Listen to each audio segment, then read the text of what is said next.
In the rest of the lecture, I'm going to be interested in reading the politics of Richard II and their connections to London life. But I'm going to be doing this not by focusing so much on the 1601 Essex episode, which so many critics have spent their time and energy on, but rather on thinking about the contents of the play itself, its own political world, which is entirely complete and really important, I think. And also is a political world that has its own geography and its own values. So as such, I'm going to try and avoid what Worden calls the politicisation of Shakespeare. And we're going to think instead about Shakespeare's politics in ways that do have something to do with him, I suppose. As I've said, we're going to focus on the location of Whitehall, and the next section of the lecture is going to set out for you politics in Shakespeare's London, I suppose, at the time he was writing. Richard II is unusual in that it has quite a few London locations. Whilst the actions of the play range from castles in Wales to Scotland to Bristol, it also contains scenes set in Ely House, for example. Ely House, confusingly, is not in Ely, but it's just near Holborn, near modern-day Hatton Gardens. And in the play, Ely House, this is a 16th century image of what it looked like, massive complex, really, of buildings. Ely House was connected with John of Gaunt's family. And it's the scene for the famous speech that he gives just before he dies. This is the famous "This Earth, this Realm, this England" speech. He describes the country as this royal throne of kings, this sceptred isle, this earth of majesty, this seat of Mars, this other Eden, demi-paradise, this fortress built by nature for herself against infection and the hand of war, this happy breed of men, this little world, this precious stone set in the silver sea, which serves it in the office of a wall or as a moat defensive to a house against the envy of less happier lands, this blessed plot, this earth, this realm, this England. I'm sorry, it's hard to get the necessary stirring tone to read this speech. It's normally recited with Elgar in the background as a kind of definition of what it means to be English. If you've read the play, you'll know that it's actually excerpted from a longer speech that's very critical of the current state of England. So it's kind of ironic that this is cited again and again as the ultimate patriotic statement. But notice, he's sitting in Ely House in London, and he's comparing England to being the country itself is like a house with protective walls and a moat around it. So the London location is important. One of the other important London locations in Richard II occurs towards the end when we get the farewell scene between Isabel and Richard. And this is kind of a snatched moment in the streets of London. She's forced to wait in the street in the hope of catching her husband, who's been arrested and is wholly in Bolingbroke's power by this point. This is an image also from the history cycle of this kind of goodbye scene. Notice how Slinger, from having the full-on wig and the ornate cape behind him, has now been kind of stripped of all the trimmings of being the king. He doesn't look like Elizabeth I anymore. So this is the RSC's version of that farewell scene. But it takes place in a street near the Tower of London, and I'll talk a little bit more about why that's important as the lecture continues. We even get a mention in the play of the kind of seedier side of London, when the newly crowned Henry IV wonders where his son might be. This is at the start of Act 5, Scene 3. He says, "Can no man tell of my unthrifty son? 'Tis full 3 months since I did see him last. If any plague hang over us, 'tis he. I would to God, my lords, he might be found. Inquire at London, mongst the taverns there. For there, they say, he daily doth frequent with unrestrained loose companions." So it's a wonderful phrase, unrestrained loose companions. So the son being referred to here is Prince Hal. And for any of you who've seen the Henry IV plays or Henry V, the next plays in Shakespeare's history cycle, I can see you're despairing at what happens to Prince Hal. The next plays in the history cycle are about the challenge to redeem Hal, who has this kind of dissolute life in the taverns of London, and make him into a proper king, a suitable candidate to be king. This is Hal and his great drinking buddy Falstaff, also from the history cycle by the RSC. Okay, so I've set out a few of the different London locations that are important in the play, but the most important one of all is, of course, the Parliament itself, held in Westminster Hall in Whitehall. And this is an image of what Westminster Hall would have been like then. You can still go, it looks just the same today, so by all means go down there and have a little look at what it's like.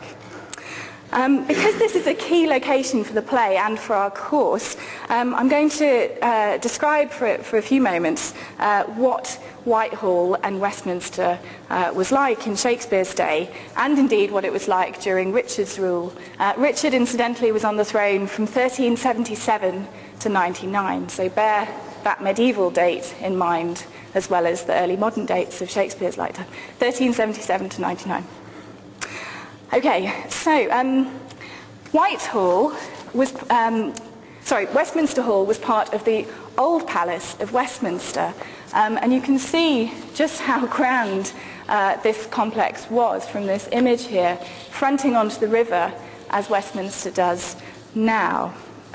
We've not got, note, the Gothic Big Ben, okay, that was a much later addition, but some of these buildings are still there. The Palace of Westminster was that was used by the historical King Richard II himself, okay, and by his successor Henry IV. And it was part of a complex, as I've said, of kind of governmental buildings, law courts, palaces, all at Whitehall. I have a map which is from a period slightly later than Shakespeare's lifetime, but it gives us some idea of what it was like. And on this map, you can actually just about make out that there are tennis courts marked and a tilting yard for jousting. So you get some sense of all of the things that went on at Westminster. It wasn't just the political debates that we have here. As usual, all of these slides are on Blackboard, so spend a bit of time looking at them and puzzling them out, because it's a really fascinating map. Okay, so that gives you some sense of what the Whitehall complex of palaces was like. This is, on the left, an image of the actual Whitehall Palace, and I've just put up the contrast with the modern Buckingham Palace, which the monarchs live in now. The Buckingham Palace was only built much later on. The monarchs started to move into Buckingham Palace in the early 18th century. The London home of the King or Queen of England before that period was Whitehall Palace, which is why we're focusing on it today. It's worth saying as well that the only surviving bit of Whitehall Palace today is the Banqueting Hall. If you walk down Whitehall, you'll see, if you're going towards Westminster, this Banqueting Hall is still there on the left-hand side. Although this particular bit of it comes from just at the end, well, just after Shakespeare's death. But there is still a bit you can go and look at. You've got the interior view there, as well as the exterior. And this bit was built by James I. You can also hire the Banqueting Hall for parties. And there was a long tradition of having parties in what's known as the Undercroft. I'm sorry, it's such a small image. But the basements of the Banqueting Hall have seen lots of debauchery over the years. And Ben Jonson wrote a little poem about all the kind of drinking and carousing that went on there, which I won't read out now, but it's quite fun. Okay, less cheerily though, the Whitehall Banqueting Hall was also the scene of the execution of Charles I. This is the only moment in England's history at which we've had a Republican government. Oliver Cromwell had Charles I executed 30th of January 1649. And he actually, as you can just about make out, he stepped out of a first floor window onto a raised platform. And this is so, like the public executions we talked about last week, this is so people could see what was happening, as many people as possible could see what happened to him. So that's a little bit about the history of Whitehall and Westminster.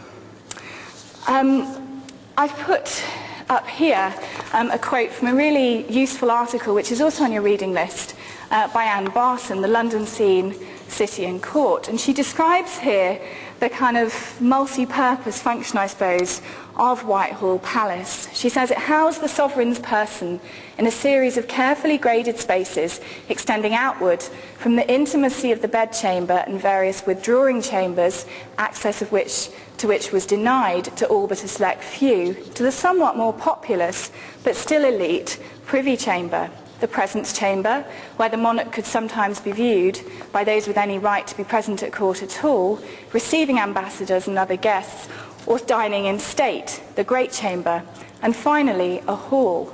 So what you've got basically, this is a bit like a kind of, it's like a series of Russian dolls nesting one inside each other. There were a series of rooms in the palace that were increasingly private, and depending on how far you got through was a reflection of your personal status. So if you were quite lowly, you might only be allowed into the Great Hall and catch a glimpse of the monarch at a great distance. But if you were very important, if you were a visiting ambassador, for example, you might be allowed into one of the inner chambers for a kind of closer audience with the monarch. The Great Hall, which Barton mentions here, is the hall in which we witness the culmination of the events of Richard II, when he's formally called upon to give up the crown in favour of Bolingbroke, who's about to become Henry IV. And this is known as the Deposition Scene. And you have here a wonderful medieval image of how they imagined the deposition of Richard II would look, and then a contrasting image from the 2005 Old Vic production. That's Kevin Spacey as Richard, kind of offering up the crown to Ben Miles, who's playing Bolingbroke. And you can see on the look on their faces there, there's a kind of challenging look on Spacey's face, and Miles is looking a bit uncertain about whether he should be taking it, I suppose. Some productions, coincidentally, stage this scene as a kind of tug of war. The RSC's history that I was talking about before, their history cycle, had him hand the crown over, but then he wouldn't let go of it. So Bolingbroke had hold of one side and Richard the other, and they were literally having a tug of war with the crown.